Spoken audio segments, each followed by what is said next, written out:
I would characterize this actually beyond it being just an energy crisis, actually kind of a big geoeconomic shock for the region. The same thing with the energy crisis we saw in the 1970s, regional crises like the 1990s Asian financial crisis.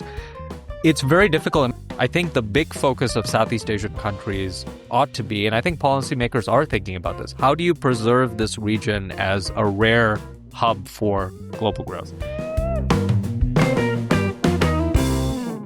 Hello, everybody, and welcome to the Asia Forward podcast, where we talk about forward-thinking ideas on U.S. and Southeast Asia business. My name is Ei Thant Sin, and I will be your host today. So in this episode, we are looking at Southeast Asia's energy security, its vulnerability, and why it matters to U.S. businesses. So Southeast Asia is one of the fastest growing economic regions in the world, but behind it is a question of whether the region has enough reliable and affordable energy to even sustain that much growth. With the most recent political development in the Middle East and the volatility of the closing and the reopening of the Strait of Hormuz, the countries in Asia, especially in Southeast Asia, are feeling the pressure. And for starters, Southeast Asian nations collectively import significant volumes of oil and liquefied natural gas, LNG, through the Strait of Hormuz. And with the blockade of the strait, most ASEAN countries are unable to meet the demand for fuel. So even before the fuel shortages hits, it leads to the disruption of shipping routes and the rise of fuel prices and inflation. And for businesses, this is not just about energy policy. It also directly impacts production costs, transportation, and can also influence future investment decisions. So it also brings up a bigger question: how vulnerable is Southeast Asia to energy shocks? And since having enough oil imported is a problem right now, can the region pivot towards clean energy fast enough? And what role can the United States play? So to help us understand the nature of Southeast Asia's energy security, and for us and for U.S. businesses to better shield ourselves from this impact, I have here with me Dr. Prashanth Parameswaran. He is a fellow at the Institute for Indo-Pacific Security and also a senior columnist with The Diplomat. He is based here in Washington, D.C. Dr. Prashanth Parameswaran, thanks for joining our conversation today. Great to be with you. And so I want to start by addressing the impact of the war in Iran has on Southeast Asian nations. The Strait of Hormuz is the only sea route that links between the Persian Gulf to the Gulf of Oman and the Arabian Sea. And because of the disruption there, the ships are having trouble passing it with the fear that it might be attacked. So what does it mean for the energy security in the Southeast Asian countries? I would characterize this actually beyond it being just an energy crisis, actually kind of a big geoeconomic shock for the region. The same thing with the energy crisis we saw in the 1970s, regional crises like the 1990s Asian financial crisis. It's very difficult. In all my conversations in the region in Southeast Asia, it's very difficult to actually have a conversation without this being the prominent and most dominant part of the conversation. And I was recently in Vietnam for the ASEAN Future Forum that was hosted by the Diplomatic Academy of Vietnam. And the ASEAN Secretary General was there and delivered some remarks. And he characterized this crisis that we're seeing as being what he called a 5F crisis. So it's a crisis not just of fuel, but it's a crisis of food, it's a crisis of fertilizer, it's a crisis of finance, and it's a crisis of foreign workers. So I would say it's a geoeconomic shock, and it's also interesting because it's one of a series of shocks that Southeast Asian countries have faced in a very short span of time.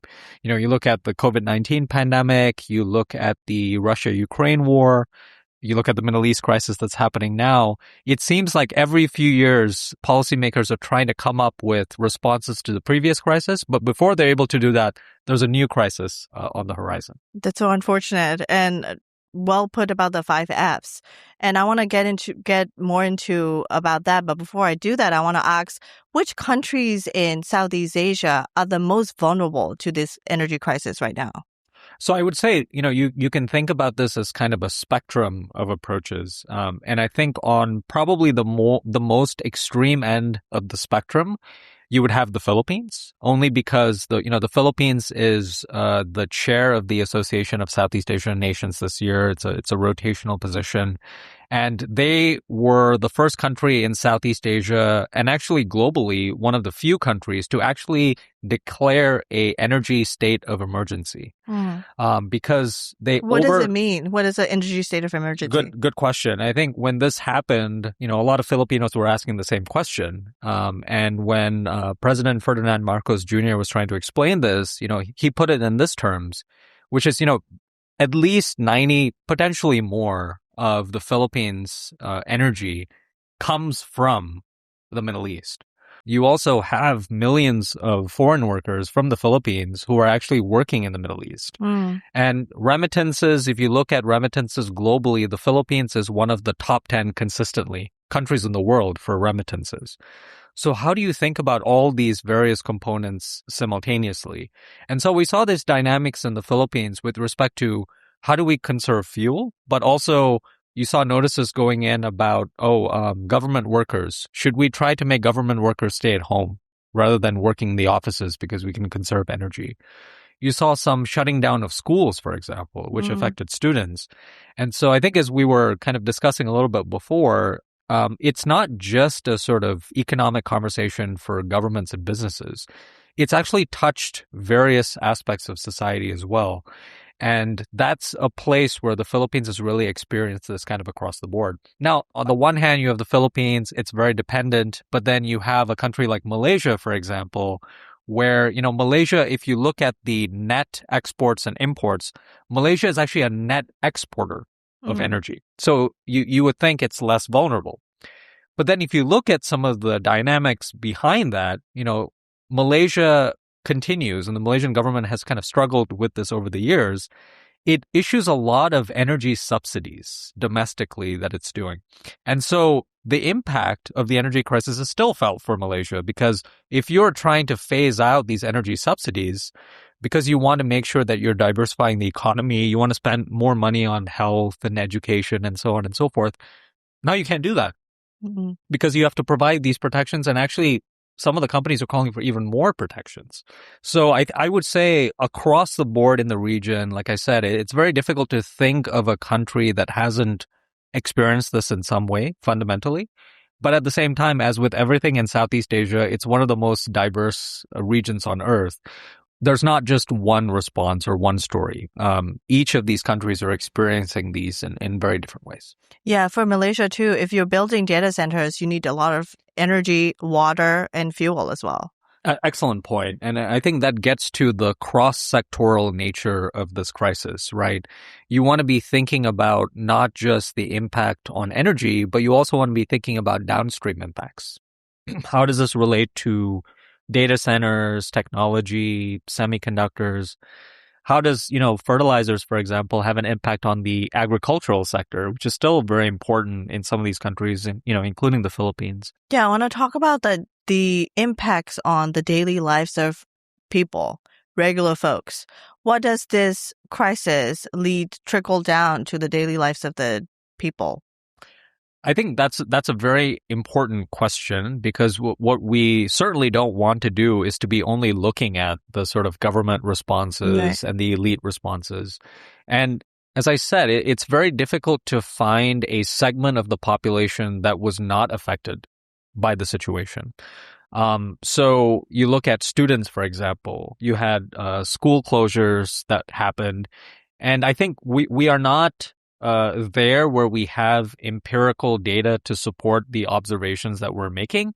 But I think if you talk to policymakers who are working in the education space, they are very worried about what these geoeconomic and geopolitical shocks do to students and learning. Because you had this similar dynamic in the COVID-19 pandemic, where you had school shut down and everybody was talking about virtual learning and so on and so forth. But what are the implications for how children are behaving socially? And what does that matter, and how does that factor into education?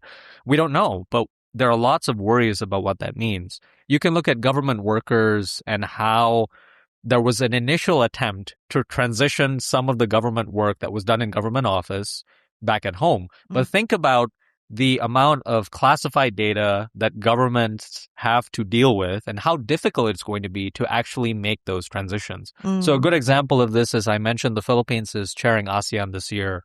The Philippines actually suggested that all of the ASEAN meetings initially be moved back virtually, but experienced a lot of pushback from other countries in the region saying, I mean, shouldn't we be meeting in person to deal with these sensitive issues and building relationships? When we're dealing with a crisis, this is precisely when we need to meet even more. So it's actually not very easy to think about contingency planning. And then, of course, there's other more impacts that affect people's daily lives as well. So everything from the flight prices that have gone up quite significantly because there are implications for jet fuel, which then factors into aviation and airline prices. So the tourism economy has been hit for some of these countries that rely on tourism for a big source of the economy. But also energy emergency issues coming up in some of these countries that lead them to, long lines at gasoline stations. How do we manage that? Do we say that we need to have restrictions on cars that are driving at particular times and vehicles that are allowed for particular areas? And so there have been disruptions on even daily commutes that people make to work, not to mention the schools, the governments, the tourism, the flying and all of these components. And so I think we're not able to quantify all of these economic impacts now. I think when I talk to government officials, they consistently tell me there are huge economic lags in terms of when a crisis happens and when the effects are felt on the economy. So a lot of the statistics that we're seeing now come out about inflation is X, growth rates are Y. I think governments are very wary of us saying, okay, well, growth is going to stabilize in the coming months and 2027, things will be okay, because there's been a big rude awakening as to, what's happening in the region. And one of the things I just released a new book, we were just talking about it, called Mandalas of Multi-Alignment. And one of the things that I picked up from in the region is a lot more of a multi-aligned approach to how to deal with this.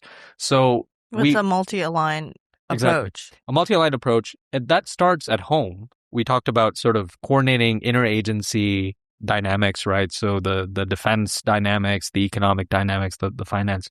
But also it means integrating that with how do you work with your regional partners. Not just about the Indo-Pacific and ASEAN. That's important.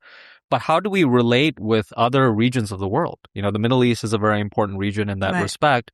But also, how do we think about global organizations as well? I mean, there's been a lot of headline developments about something an Indonesian official said about imposing tolls in the Straits of Malacca. Yeah.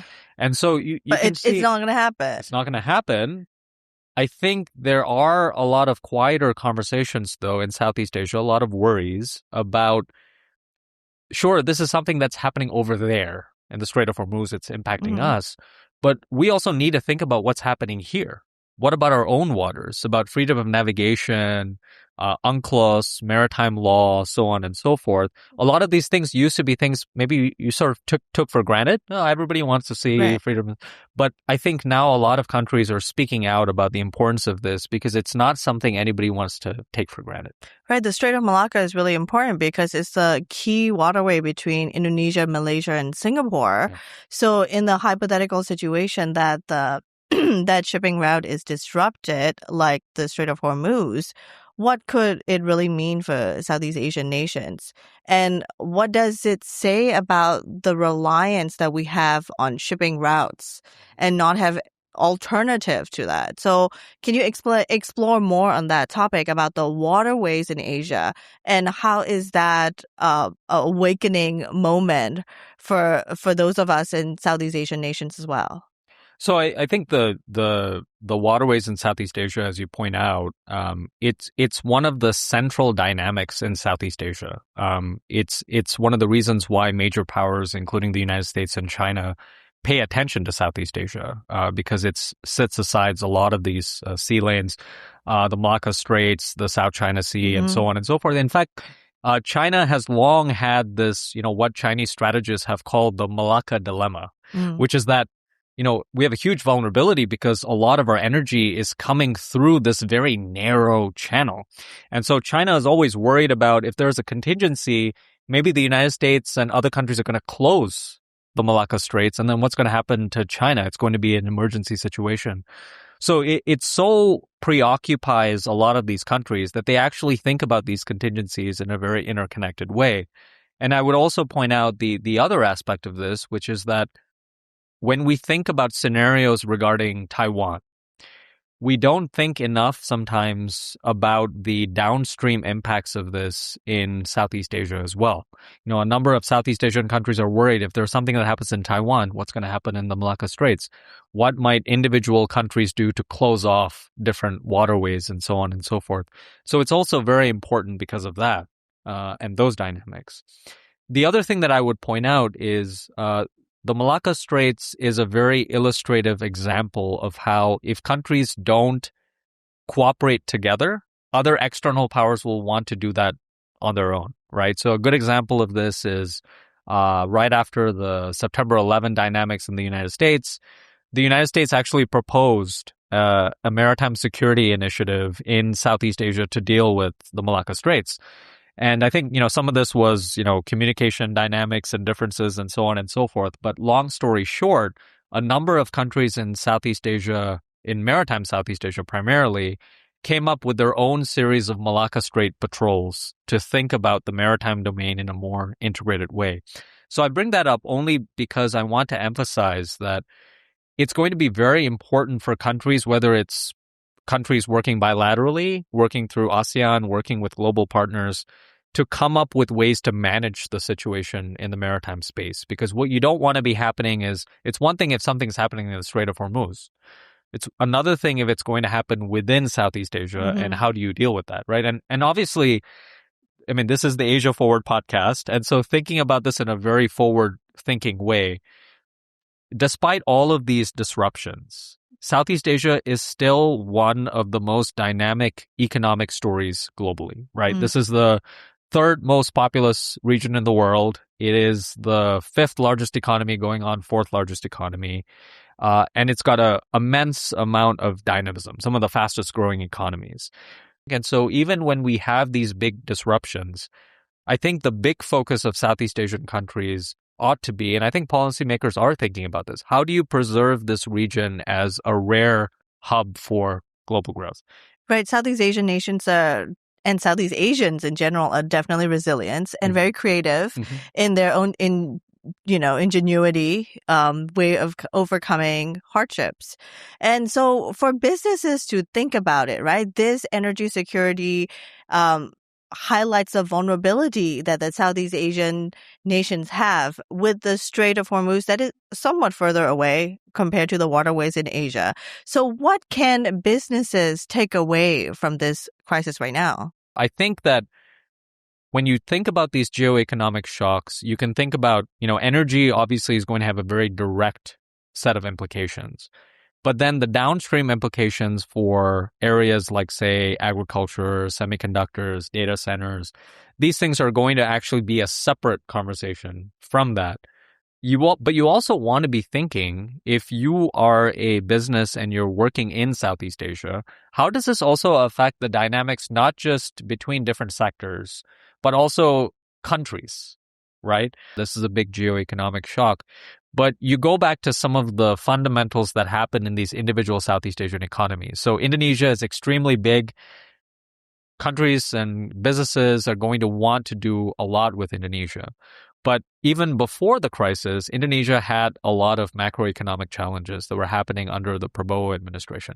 Now, those things are going to be more challenging in some senses. They're going to be less challenging in other circumstances, but that is a dynamic that's going to happen irrespective. Vietnam is another story where you're seeing a lot of energy and attention. One of the most dynamic and fastest growing economies, not just in Southeast Asia, but in the world. One of the most dramatic economic stories. But Vietnam does have energy security vulnerabilities. And so how does it think about those dynamics? That's going to affect how you as a business think about those crisis scenarios and how that feeds into some of your business planning. So those are a couple of Vietnam was things. supposed to be the manufacturing hub, but that requires a lot of fuel and energy right now. So they must be in a bind to entice businesses to move their manufacturing capital towards Vietnam. I think you're absolutely right to point to that, because I think one of the implications of this Middle East crisis and geoeconomic shock is that it is leading to more of a conversation around what I call sometimes energy conversations are framed as or conversations. Should we do more clean energy sources versus dirtier sources? Versus an and conversation and a more sort of all of the above approach. Because frankly, a lot of these countries now in Southeast Asia don't have the luxury of saying we only want to use energy source X or Y or Z. And so I think that all of the above approach to energy is definitely becoming more seated in the region. That means more opportunities for businesses that are working in those areas. I think now we're seeing a lot more focus on what they call sort of SMRs, small modular reactors in Southeast Asia. So there's a lot of excitement around nuclear power. We'll see how much of it actually tangibly manifests, right, in practice, because some of these things, there's a tendency to maybe overhype them a little bit. So we'll see. But also LNG, natural gas, some of these dynamics as well, what they used to call bridging fuels. As you're getting to cleaner sources of energy, there's a lot more focus on that as well. Thank you, Dr. Prashanth Parameswaran. And to our viewers, if you're enjoying this conversation, please make sure to click subscribe on our channel. So the problem right now that we have is a shortage of fuel. So instead of fuel, should the Southeast Asian countries pivot faster and more towards clean energy like renewable? Or like you said, are we should the governments go back to good old-fashioned coal as a form of energy? But you said about the nuclear power could be a possibility in the future. So is this the time for the businesses to invest in the renewable energy? I think in the last few years, we have transitioned to this should have been done yesterday, actually. But it is definitely a must-do today. Southeast Asia's energy import dependency is going to increase in the next decade. So that's one reason. The second reason why I think it's really important is because the energy revolution now is moving much faster than it did, say, 10, 20, 30 years ago. And you can sense this when you're on the ground in Southeast Asia all the time, whether you look at electric vehicles, I mentioned SMRs and some of those conversations as well. So it's littered throughout the region. And so if countries don't make an effort to actually make these transitions, they will actually be left behind. So we've talked about the losses and the impacts that the disruption of the Strait of Hormuz has on Southeast Asian nations. But is there a winner in this? Is any country benefiting from it? Yeah, and I would say, like, if you sort of think about it, and both of us have had careers in media as well, right? And so the headlines or the storylines that come out, initially in the first wave of the crisis, I would say there was a tendency for some to say China is the biggest winner or Russia is the biggest winner because the U.S. has been seen as kind of the instigator of this crisis, and a lot of Southeast Asian governments are not happy with what the United States does. I would say I'm a little bit wary of that narrative, only because I think that, first of all, there have been a lot of points I can think back to history in the 1990s and the 2000s, the 2010s, when people have said China is winning, but China sometimes never misses an opportunity to miss an opportunity. Just when you think China is doing really well, there are things that China will do with respect to the Philippines and the South China Sea, or economic coercion targeting a number of Southeast Asian countries, that mean that all of these countries recognize that the dynamic and the reality is that these are mostly smaller countries, and they are very wary of any big power and what they're going to do. I would say the other reason why I'm a little bit skeptical of that is because China and Russia have both stepped in, and rhetorically they've said, we'll help you with your energy reserves. We can provide some emergency stockpiles and so on and so forth. But again, I go back to the point that you and I were talking about a little bit earlier, which is this is a geoeconomic shock that exposes the dependencies that countries have for a future crisis. So if you're thinking about your crisis planning, you can't think about this as just being about the US or China. You need to work with other countries. That means Japan. That means South Korea. That means Australia. That means Middle Eastern countries. That means Latin American countries. And so I think I would say the idea of who's victorious or who's winning is probably a little bit too early to tell, but I would say it's also a little bit of an overhyped narrative relative to China and Russia. I see that the United States and Iran has made great progress in the possibility that the reopening of the Strait of Hormuz. But let's say in the best case scenario that the Strait of Hormuz is reopened, say tomorrow. What are the lasting effects that has already have on the Southeast Asian nations? The devil is in the details with all of these agreements. And so I think that there's a lot of caution in this. I think in a lot of the regional forums that, I've seen Southeast Asian leaders talk about this. I mentioned the Future Forum in Vietnam. There was another forum that was held recently in Kuala Lumpur in Malaysia. And Prime Minister Anwar Ibrahim in his keynote remarks said, we find it encouraging that the United States and Iran are talking and we have this agreement, but it is very easy. It's a very fragile process, he said, and it's also one that is prone to a lot of sabotage, potentially, from all sides. So I don't think anybody is kind of in Southeast Asia is thinking that this is going to be a sustainable pathway. I think a lot of governments are thinking about, apart from, elections and all of these dynamics that are happening, how do they actually think about if this happens again? How are they going to make sure they are navigating this differently from where they were before? Because let's not forget, when this happened, a lot of the focus was initially on how much of reserves did these countries have? Mm-hmm. And how long is it going to last, right? And so we will have a reversion back to that question again. And a lot of these agreements, like I said, have been very short term, right? You've seen a number of countries go around and say, okay, this firm has arrived at this agreement with a particular country or with another company. And a lot of these things have not actually played out in terms of implementation because everybody is hedging their bets, essentially, right? They don't know what's going to happen tomorrow or the day after. Yeah, you've pointed out really good points on the vulnerability in energy security in Southeast Asia. So since we're Asia forward, I want to end on a forward-thinking note. So looking ahead 5 to 10 years from now, what makes a more secure energy security environment for Southeast Asia?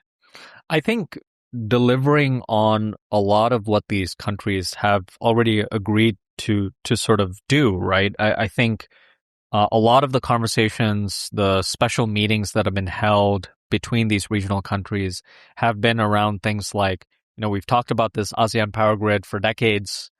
It hasn't really lived up to its promise. So implementation. Let's do it. There's a petroleum security agreement that these countries have talked about. Let's talk about that. How do we deal with those mechanisms? But also, frankly, a lot of these countries, their energy policy and frameworks, a lot of them have publicly announced targets with respect to energy targets. They have energy strategies, energy implementation work plans, but they've got so many other things to deal with that maybe the energy domain has not been as much of a significant priority. So delivering on those energy targets is going to be really important. So shifting the priorities and learning from this current crisis to plan for the future. Planning for the future. And also, like we've talked about, the energy domain is not a siloed sector. This crisis has pointed out the fact that going back to that 5F dynamic, right, which is, not just fuel, fertilizer, food as well.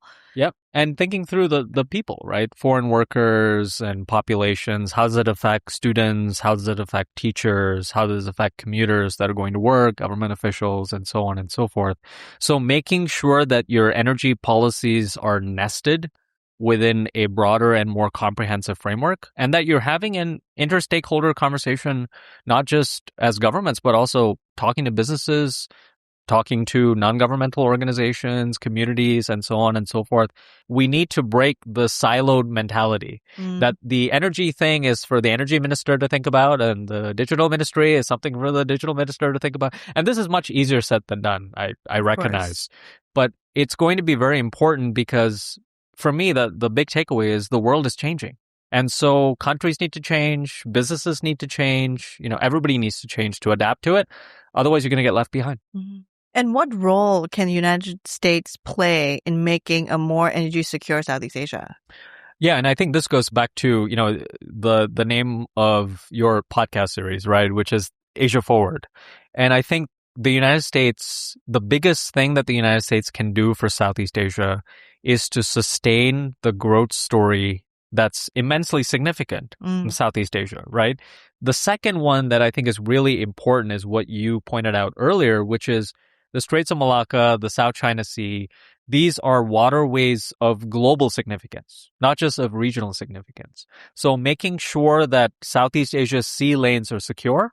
So if the United States wants to do that, it's going to have to work in those areas as well. And that can't be, as we've talked about, a U.S. government conversation, because the U.S. in its economic engagement with Southeast Asia has often led with its companies, right? Unlike, say, China, for example, where a lot of the companies are sort of under the banner of the state, right? So that is also really important for the United States, because the United States, for me, when we talk about competition with China, the U.S. is not competing with China symmetrically. It's competing with China asymmetrically. There are some strengths and weaknesses that China has. There are some strengths and weaknesses the U.S. has. So a good policy for the United States is emphasizing U.S. strengths and covering up or making up for vulnerabilities. That means that you have to lead with your companies, but it also means you have to work with your allies and your partners. And so that dynamic is going to be really important as well. Thank you, Prashanth, and thank you so much for your insight and also for helping us better understand the energy security vulnerabilities in Southeast Asia, and also for U.S. businesses, for them to look out about this current crisis and for better prepare for the future ones. Thanks. It was great to be with you. And to our viewers, thanks for staying till the end of the episode, and I hope you enjoyed this conversation. And for more conversations like this, be sure to check out our Asia Forward channel on YouTube, Spotify, Apple Podcasts, or wherever you get your podcasts. You can also follow us on our social media platforms like LinkedIn, Instagram, and TikTok, and check us out on our website, asiaforward.org. My name is Ei Thant Sin, and I will see you next time.